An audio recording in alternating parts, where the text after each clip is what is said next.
paz do Senhor Jesus, nós estamos aqui mais uma vez com a palavra de Deus para o teu coração. E eu desejo que essa palavra seja como flecha, que vá de encontro à tua necessidade como resposta de Deus para a tua vida. Eu quero pedir para você se inscrever no canal, compartilhar, curtir. Nós também temos a nossa página no Instagram chamada Palavras São Flechas. A palavra que nós vamos ministrar hoje está no Evangelho segundo escreveu Lucas, capítulo de número 7, a partir do versículo 11.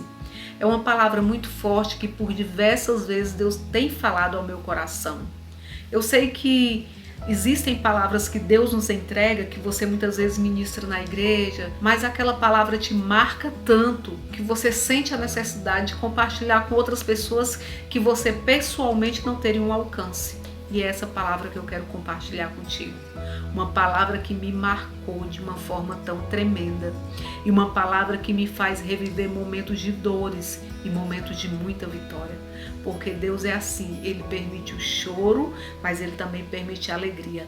O Salmo 30, versículo 5 fala: o choro pode durar uma noite, mas a alegria vem pela manhã. Então viva o choro, mas com a certeza que você vai viver dias de alegria, porque Deus é Deus e Ele faz assim. Lucas escreve no capítulo 7, a partir do versículo 11, ele vai narrar a história de uma mulher. E lá fala a viúva de Naim. Não fala nome, fala só a situação dela e a cidade que ela viveu. E essa mulher, ela vai viver uma história de terror, na verdade. Ela sepulta o marido, mas aí ela tinha um filho. O filho seria a realização do sonho dela, o filho seria a esperança dela, o refúgio, porque para aquela época uma mulher viúva, sem filhos, não tinha valor nenhum, mas existe a esperança, o filho. Então ela vive a sua história, vive os seus dias, mas ela se depara com uma situação que pela cabeça dela pode ser que passe um filme. Já tinha perdido o marido e agora ela está num cortejo fúnebre para enterrar o seu único filho. Tem coisas na nossa vida que a gente não entende, mas que Deus permite a gente viver. Existem coisas que nós vamos viver para que a glória de Deus se manifeste de uma forma tão tremenda e sobrenatural. Existe um segredo no meio da dor, existe um segredo no meio da dificuldade, nós vamos saber que segredo é esse. Ela está no percurso e para aquela época era natural, carpideiras, tanto cantava no cortejo como chorava. Então aquela mulher está indo para fora da cidade para enterrar o filho. Já existia uma sepultura aberta, já existia muita dor e luto dentro daquela mulher. Enquanto isso, do outro lado da história, Jesus estava vindo de situação de pessoas desfrutar de milagres tremendos e sobrenaturais. Aí Jesus decide ir até Naim. Ele vai por quê? Por causa de um propósito. Por causa da dor daquela mulher. Ele está a caminho de Naim. De repente, vem uma multidão desbravando de tanta alegria. Do outro lado, vem uns chorando e desesperados porque vê o luto e a dor daquela mulher. Aí Jesus vai e para na porta da cidade. O certo seria, quando tiver um cortejo fúnebre, ou o cortejo para e você segue, né? Ou você espera o cortejo passar para entrar na cidade. Mas aí Jesus chega e muda tudo. Jesus olha para aquela mulher. Ele já sabia o tamanho da dor dela. Ele olha para aquela situação e a mulher chorando, ele simplesmente fala: mulher, não chores. Aí a gente se questiona, mas como assim? Era a dor dela, era o luto dela, era a situação dela. Mas por que Jesus fala: não chores? Sabe por quê? Porque Deus não vê como o homem vê. Lembra que eu falei o Salmo 30, versículo 5? O choro dura uma noite, mas a alegria vem pela manhã. Jesus já estava vendo o milagre na vida da mulher. E por isso ele falou: não chores. Aí aquela mulher, aí todo mundo para por conta dessa situação de Jesus chegar, tocar no esquife e parar o cortejo. tudo para. Jesus vai olhar para aquele jovem, toca e fala: jovem, a ti te digo, levanta-te. Meu Deus, que coisa tremenda. A mulher estava desesperada, indo sepultar o sonho dela, a esperança dela, a sobrevivência, a bênção dela. Ela estava revivendo uma cena de terror que ela tinha vivido há tempos atrás com o esposo, e agora ela vivia com o filho. Aí de repente Jesus, no limite da dor, ele vai chegar e vai dizer: não chores. E faz um grande milagre. Toca no esquife e fala: jovem, a ti te digo, levanta-te. Ele não vê aquele jovem como um defunto, ele vê como um jovem cheio de vida. E aquele menino recebe o grande milagre. Sabe o que aconteceu? Não houve enterro. O funeral foi cancelado porque Jesus chegou e mudou a história. Quando Jesus chega, ele muda e muda de verdade. Eu lembro um certo momento na minha vida que no ano de 2015 nós passamos uma situação muito complicada. Você lembra que na última mensagem eu preguei sobre a sogra de Pedro? Pedro andando com Jesus, sabendo que Jesus curava, mas existia enfermidade dentro da sua casa e nem por isso Pedro parou de fazer a obra. A nossa vida é assim. Não somos nós que fazemos, mas Ele que opera um milagre. Eu lembro que em 2015 a minha filha, a primogênita, ela sofreu um assalto e daquele assalto desenvolveu uma síndrome do pânico. Então ela ficou totalmente limitada, sem poder ir para a faculdade sozinha, sem voltar a andar de ônibus. Houve várias limitações. Depois disso, algumas coisas foram se agravando nela e a gente fez alguns exames e descobrimos que ela estava com um problema, uma enfermidade. E essa enfermidade fazia com que ela parasse a vida, parasse tudo. Uma jovem saudável, com alguns problemas de saúde, mas bem, vivendo a sua vida, terminando a sua faculdade de farmácia, já estava quase fazendo o TCC. De repente ela tem que parar tudo. Já não podia sair mais só, já não podia viver mais normalmente como vivia, então teve que parar a vida.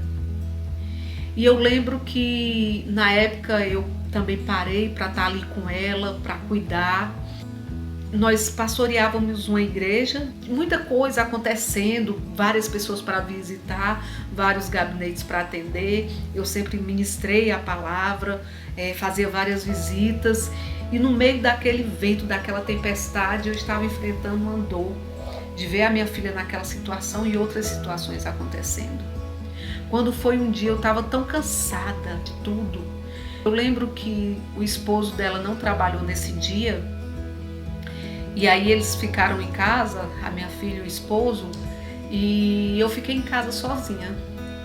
E nesse dia eu fui para a sala da minha casa e comecei a chorar. E eu falava: Senhor, eu vou dar um tempo, eu não vou mais pregar, eu não vou mais fazer as visitas, atender os gabinetes, eu vou dar um tempo, eu vou cuidar da minha filha, eu vou cuidar da minha casa. Porque o que eu pensava era que aquele momento tinha que ser exclusivo para isso. Eu tinha que parar tudo e tinha que viver só aquela situação. E eu já estava vivendo, nós já estávamos juntas. Ela sempre muito forte, sempre determinada, no meio da fragilidade da saúde, ela sempre buscava em Deus reforço e refúgio e muito esforço, e aquilo animava a gente. Mas chegou um dia que eu quis parar. E quando eu estava pensando nessa palavra, Deus falava no meu coração, eu ia ministrar outra palavra. E o Senhor falou no meu coração: você vai falar sobre a viúva de Naim e contar um pouco a sua história, porque tem pessoas querendo desanimar, pessoas querendo desistir, e não é a hora. E eu não chamei você para retroceder. E eu fui para a sala, e lá na sala eu dobrei os meus joelhos, e aí eu comecei a pensar: eu vou dar um tempo, eu vou parar de visitar, eu vou parar de pregar, vou me dedicar aqui, a essa situação, a minha casa, a minha filha. E aí eu liguei para o meu esposo, pedi para ele cancelar todos os dias que eu ia ter a ministração, que eu ia ministrar a palavra. E era como se uma voz me falasse: para, você não está vendo? Olha, como é que você vai pregar sobre cura se na sua casa existe enfermidade? Como é que você vai aconselhar alguém se você está vivendo essa situação e Deus não faz nada?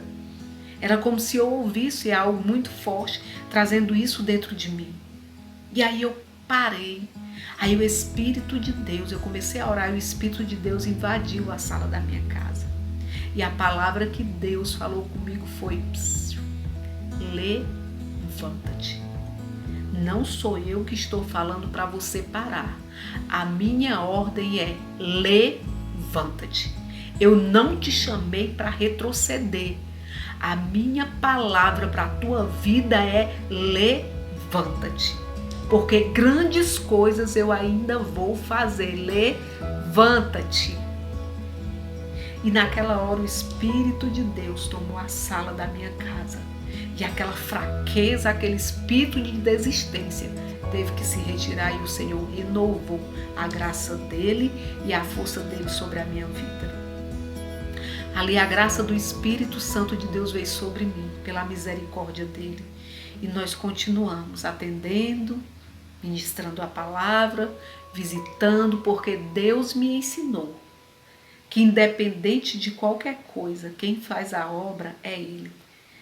Não era eu parar que a cura ia vir, era eu prosseguir para o milagre acontecer. Às vezes a gente enfrenta tantas coisas e fala: meu Deus, será que eu vou viver esse evento de novo? Mas a palavra de Deus para a tua vida e para a tua casa: eu não te chamei para retroceder. Levanta-te. Levanta-te, porque Deus tem milagre para a tua vida. Se você parar para pensar quantos lutos, quantas situações difíceis você já viveu, você nunca vai pensar em desistir.